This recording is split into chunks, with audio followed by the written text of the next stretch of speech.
Apa itu madrasah? Apa yang Anda bayangkan tentang madrasah? Sebagian orang memiliki kesan bahwa madrasah itu identik dengan bangunan yang kumuh, anak-anak yang lusuh, hanya belajar agama, tidak bisa sekolah lanjut, kaku bahkan radikal. Lulusan madrasah ini identik dengan guru ngaji atau pegawai rendahan. Madrasah juga sering dianggap sebagai pembuangan siswa yang tidak berprestasi. Karena anak yang berprestasi masuk ke sekolah favorit. Betulkah demikian? Menarik untuk kita bahas. Halo semuanya, Assalamualaikum warahmatullahi wabarakatuh. Kembali lagi dengan Alfi di sini. Mari kita lihat fakta yang akan mengubah pikiran Anda mengenai madrasah dan pendidikan Islam di Indonesia. Jauh sebelum adanya pendidikan formal, madrasah telah didirikan jauh berabad-abad. Awalnya, pembelajaran Islam ini dilaksanakan di surau-surau. Lama-kelamaan, pendidikan ini dilembagakan dalam bentuk pesantren yang dilengkapi dengan asrama. Pesantren didirikan secara swadaya dan berbasis masyarakat. Kemandirian inilah yang menjadi ciri khas dan cikal bakal lembaga pendidikan Islam di Indonesia. Melalui kepemimpinan kiai dan kepemimpinan ulama yang begitu berpengaruh, penyebaran agama Islam ini dilakukan dengan cara lebih sistematik dengan mengasimilasikan nilai-nilai lama dari tradisi lokal dengan nilai-nilai baru pada ajaran agama Islam.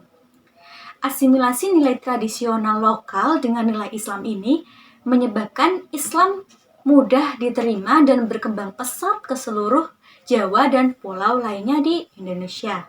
Dalam perkembangannya, pesantren ini tidak hanya menjadi pusat pendidikan, tetapi juga menjadi pusat peradaban.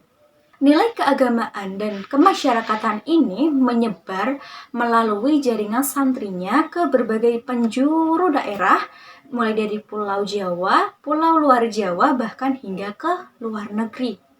Di samping tetap menjalankan program pendidikan keagamaan Islam dalam bentuk diniyah, pesantren juga menyelenggarakan pendidikan yang disetarakan dengan sekolah umum. Berbagai bentuk penguatan pun diberikan untuk meningkatkan kapasitas lembaga dan kualitas pembelajaran santrinya. Salah satunya adalah perumusan program-program prioritas bagi pesantren dan pemberian beasiswa bagi santri untuk dapat melanjutkan pendidikannya ke perguruan tinggi keagamaan Islam di seluruh Indonesia. Santri Indonesia setiap tahunnya juga mengukuhkan resolusinya melalui Hari Santri Nasional untuk selalu menjaga keutuhan bangsa dan negara. Pendidikan Islam yang menyajikan asimilasi ilmu agama dengan ilmu umum ini sangat berkontribusi besar terhadap penyebaran Islam yang moderat di Indonesia. Perkembangan pendidikan Islam di Indonesia juga tercermin pada adopsi sistem pendidikan formal di sekolah yang melahirkan lembaga yang namanya madrasah. Madrasah ini menjadi tempat belajar bagi semua jenjang usia, mulai dari Bustanul Anfal setara dengan tingkat PAUD, Rodatul Anfal setara dengan tingkat TK, Madrasah Ibtidaiyah setara dengan tingkat SD, Madrasah Sanawiyah setara dengan tingkat SMP, Madrasah Aliyah setara dengan tingkat SMA. Semuanya ini berijazah yang diakui negara dan bisa melanjutkan pendidikan manapun. Siswa madrasah juga sudah mampu bersaing dengan sekolah-sekolah umum dan meraih prestasi di bidang akademik. Murid madrasah juga mampu mengukir berbagai pencapaian di tingkat nasional maupun tingkat internasional loh. Jumlah pendaftar madrasah dan murid yang diterima pun semakin besar.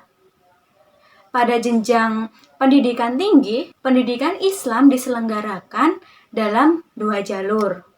Jalur yang pertama yaitu Ma'had Ali, yaitu di dalam pesantren. Yang kedua ada STAIN, IAIN, maupun UIN di luar pesantren. Sementara itu, Ma'had Ali berkonsentrasi pada ilmu-ilmu keagamaan dan dakwah. STAIN dan IAIN, UIN menggabungkan ilmu umum dengan ilmu agama Islam. Lulusan STAIN, IAIN, dan UIN ini memiliki keunggulan tertentu dibandingkan dengan lulusan perguruan tinggi lainnya. Mengapa demikian? Karena kebanyakan dari mereka adalah lulusan dari pesantren dan lulusan dari madrasah.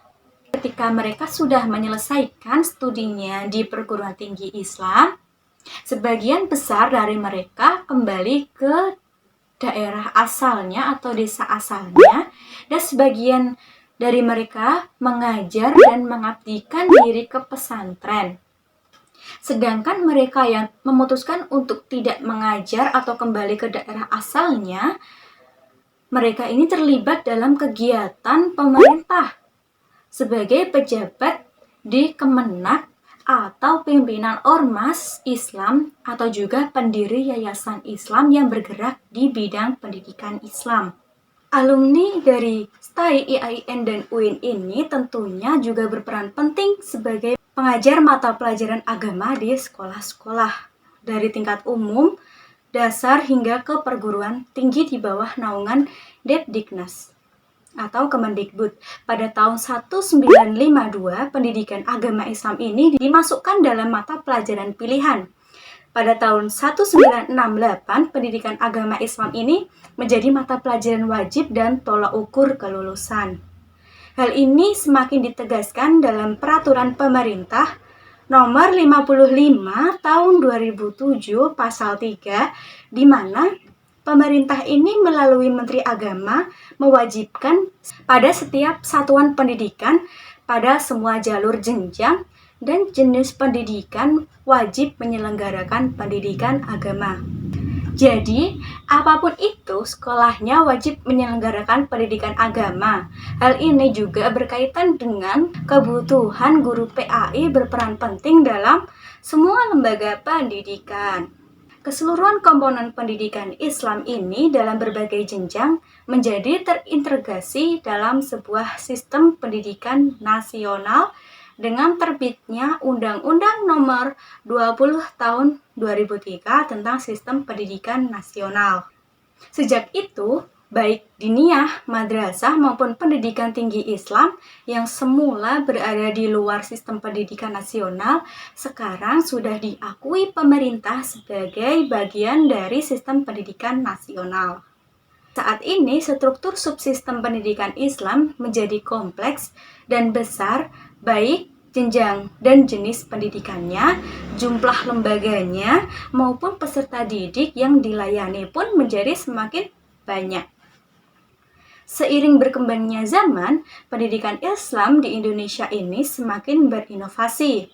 Kini, madrasah pun dirancang untuk menjawab kebutuhan masyarakat sekitar. Untuk mengatasi kelangkaan ulama, dibentuklah pendidikan di Indonesia berbagai jenjang. Terus, untuk mencetak ahli sains, dibuatlah Madrasah Insan Cendekia. Dan untuk menjawab tantangan dunia industri, usaha, perbankan, dibuatlah madrasah vokasional. Singkatnya, madrasah adalah sekolah formal dengan berbagai keistimewaan.